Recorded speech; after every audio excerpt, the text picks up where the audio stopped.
I don't know if my camera picked that up, but that was... I don't know what that was, but that was scary. Carrie is an outdoors woman who spends much of her time camping, hiking, and documenting her adventures within nature, often traveling alone into remote woodland areas. In this video, she arrived at a campsite she had visited many times before, setting up as the sun slowly disappeared behind the trees, expecting another peaceful night outdoors. So I know exactly where I'm pitching up tonight. I've camped here before quite a few times, and I always think it's a good idea if I'm going out and it's like late in the day and the light's against me, if I'm heading somewhere familiar, it just gives me peace of mind that I'm definitely going to find somewhere for the tent. I know exactly the route in, exactly where I'm heading, so it just makes it a lot easier. Once darkness fully settled in, the atmosphere began to change. Towering trees surrounded her tent, while strange noises echoed through the woods around camp. Sounds she struggled to explain as the night grew darker. Well, it is now 7:20, so it's less than an hour. I don't know if my camera picked that up, but that was... I don't know what that was, but that was scary. I think it's a deer or something in the woods. That was quite scary.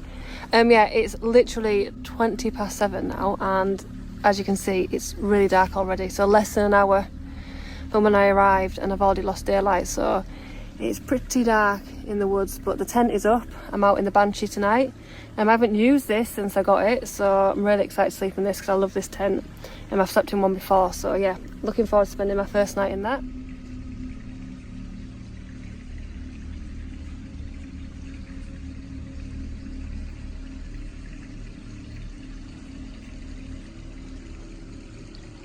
When I tell you there's some really strange noises going on in the woods tonight, like, and even though the rational part of your brain is saying, oh, it's the deer, it really does set like your anxiety off. Sorry you can't really see me, it's so dark. Obviously I'm relying on the head torch, but I've heard some really, really crazy noises which I've tried to pick up on camera for you guys. And there's one thing being rational about it and being logical about it, and there's another thing being in the middle of the woods in the dark and hearing it. It's a totally different experience, I'm not gonna lie.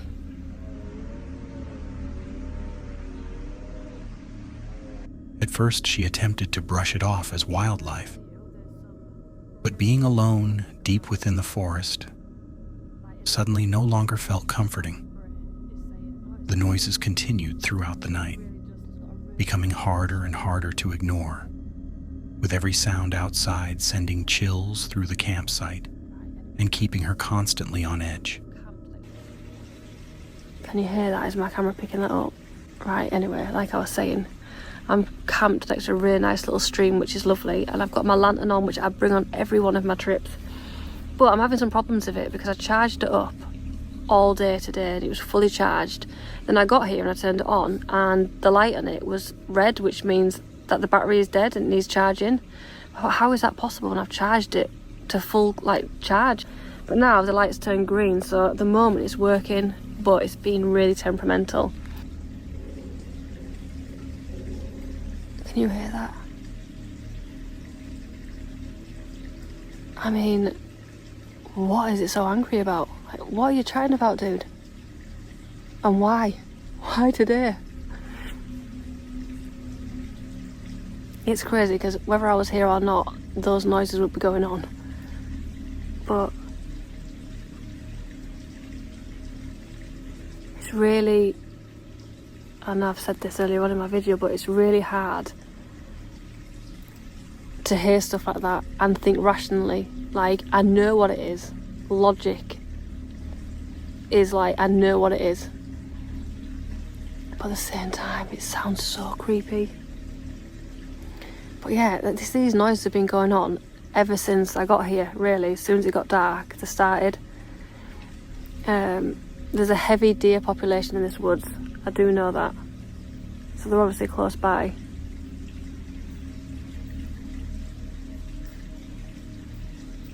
It's gone quiet now.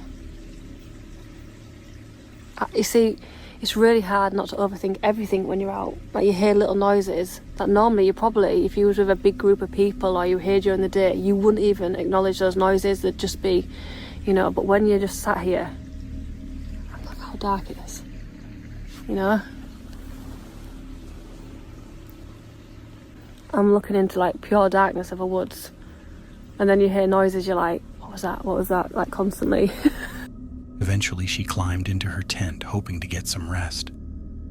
But even then the noises carried on through the darkness around her, making sleep almost impossible. Nash documents his outdoor adventures and camping experiences on his channel. But during this trip, he experienced something that genuinely left him unsettled. The video begins the morning after the encounter, as Nash explains what had happened during the previous night after setting up camp in a remote, isolated area far away from anyone else. Everything had seemed normal at first. He found a spot, pitched his tent, and settled in for the night, expecting nothing more than a quiet evening outdoors. But sometime during the early hours, everything changed.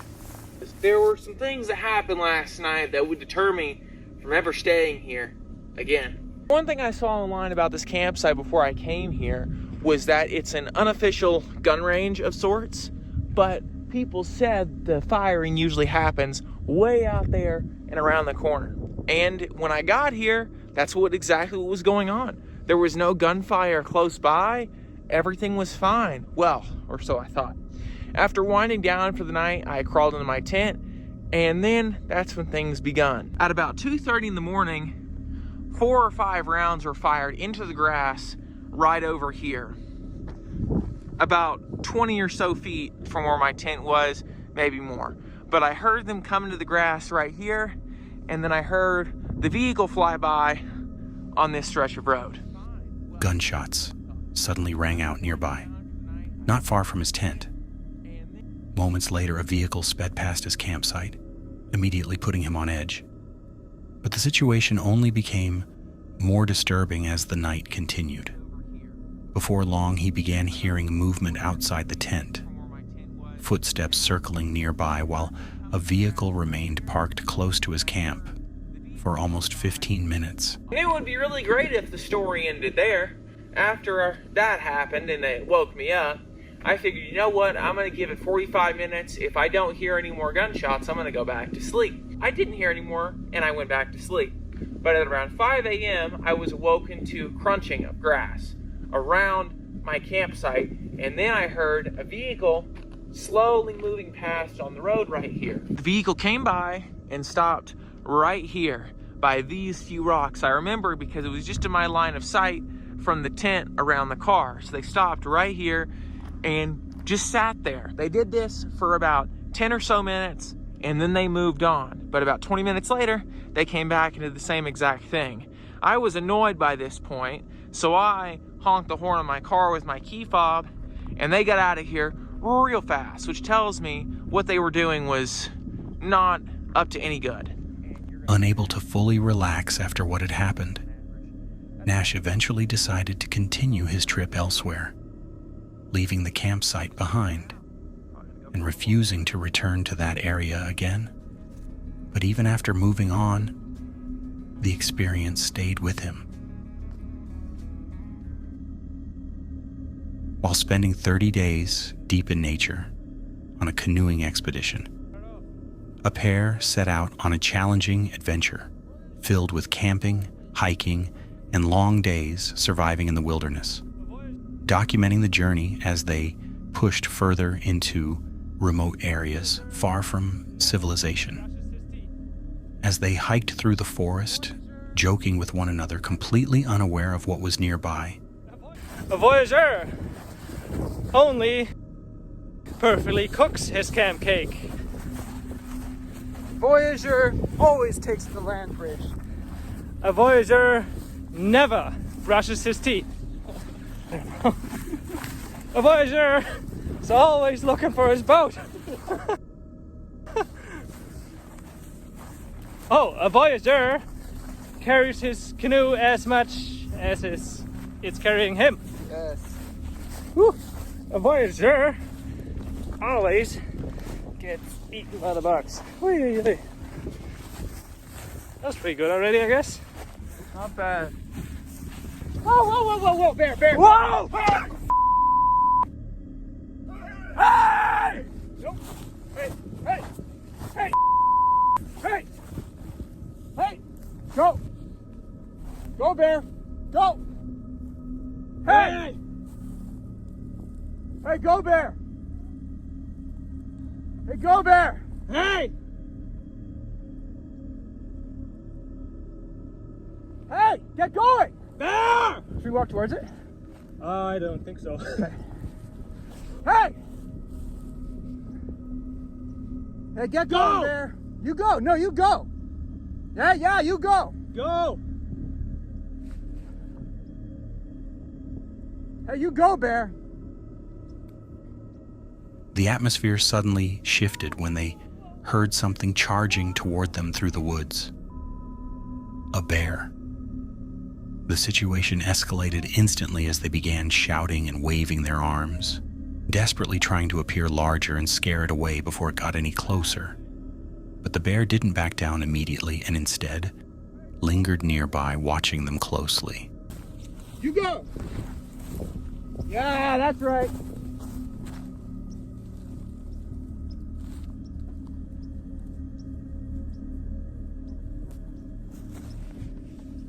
Holy Hey, come on! You keep going! We're not done yet! Keep going!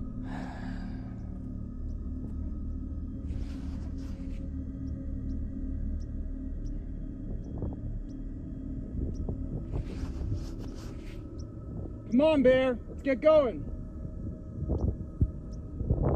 So we got our pedals on the other side. Got the shotgun on the other side. We got the bear spray on the other side. No, bear spray's with the canoe.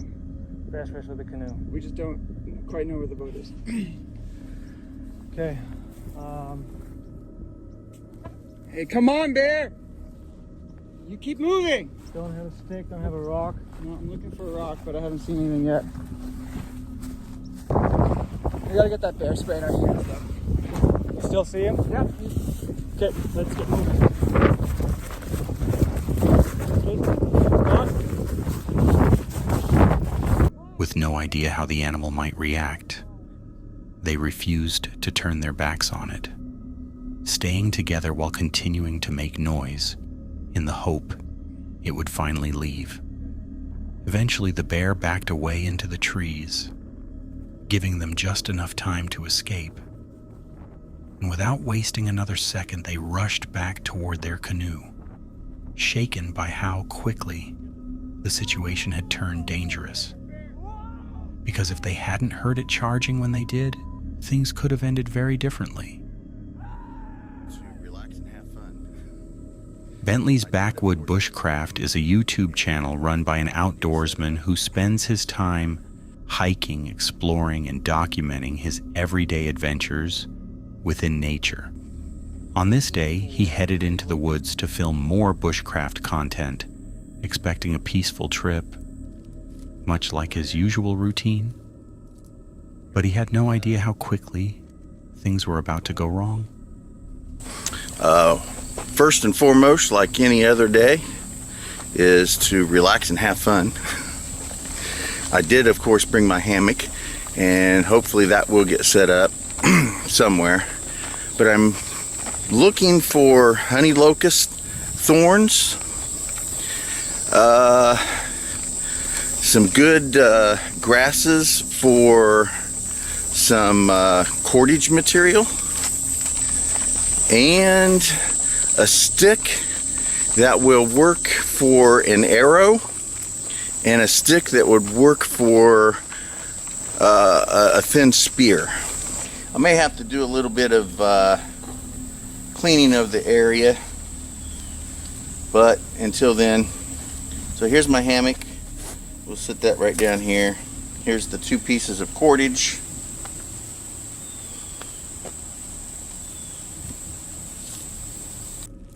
After finding a clearing, he settled in comfortably, setting up his hammock and enjoying the quiet atmosphere around him while preparing to spend time relaxing in nature.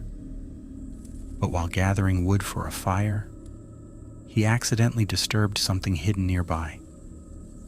Hornets.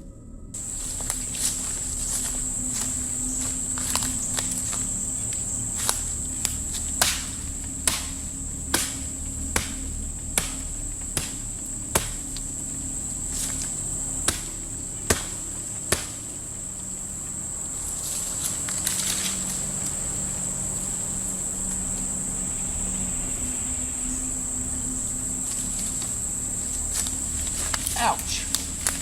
Oh, man. Oh. Oh. Ouch.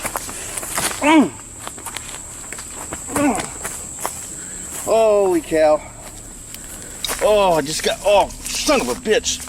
Oh, shit. Oh.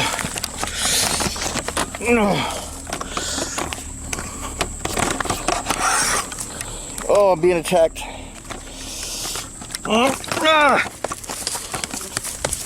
Oh, son of a bitch.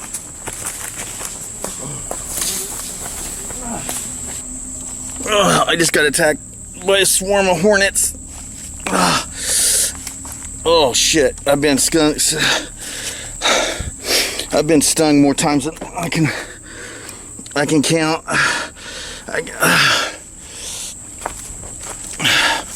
I gotta get my gear and get out of here.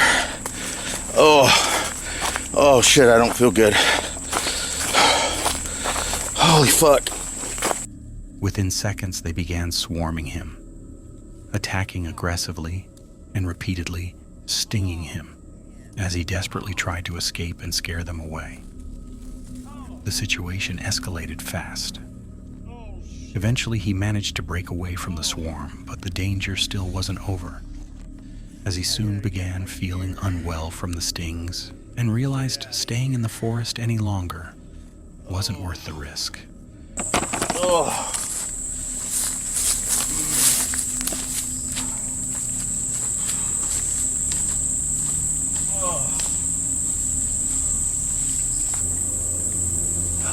Be careful.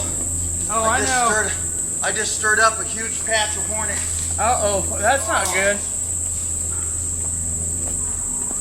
That's not good. Oh no.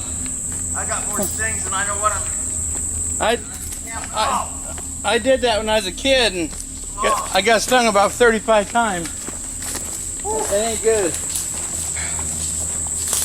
Oh.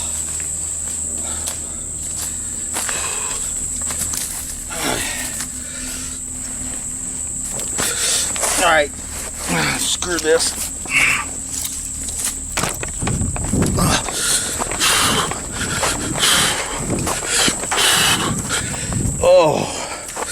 Oh, shit.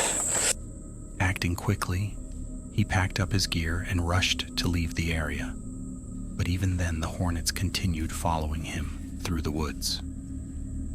After finally escaping the attack, one thing was certain. He had no intention of ever returning to that part of the forest again. The Cryptid Rig is a YouTube channel run by an avid outdoorsman whose content focuses on camping, bushcraft, and exploring isolated wilderness areas far away from civilization. During this adventure, he traveled deep into the Arizona wilderness, planning to spend several nights alone, surrounded by nothing but forest and darkness. As that sun drop, it gets creepier and creepier, even with the wind. Usually it's the stillness that gets me, but I don't know, this cold wind. I stay cozy in that thing, though. Nice and cozy. Yeah, we got a fire. This fire isn't doing much for me, though, because of the wind. Wind cuts right through you. After finding a place to camp, he settled in for the night as darkness slowly consumed the woods around him, while the wind howled through the trees and his campfire crackled beside him, creating an atmosphere that already felt unsettling. Okie dokie. Since we're camping out here in Arizona, I'm going to tell you a little tale here about the Mongolian rim monster. or as they called it back in the day, the Wild Man of Arizona. This story took place in Mojave County, Arizona, and it's at the extreme lower end of the Grand Canyon. And just so you don't think I'm in the wrong place, this is a map of monster sightings I got off the internet. And here's the rim. There's the Grand Canyon. These big ovals are where people have seen monsters in Arizona. So IW saw a weird guy, strange neighbor, sitting out there on a boulder, and he said he finally succeeded in approaching closer, and he saw a man with long white hair and a matted beard that reached to his knees. The creature was unaware of him approaching, and he gazed on him for some moments unobserved. He was about 50 yards away and in full view, wore no clothing, and had talon-like fingers, claws at least 2 inches long. He also said that this creature had a coat of gray hair that covered his entire body, with spots of dirty skin showing.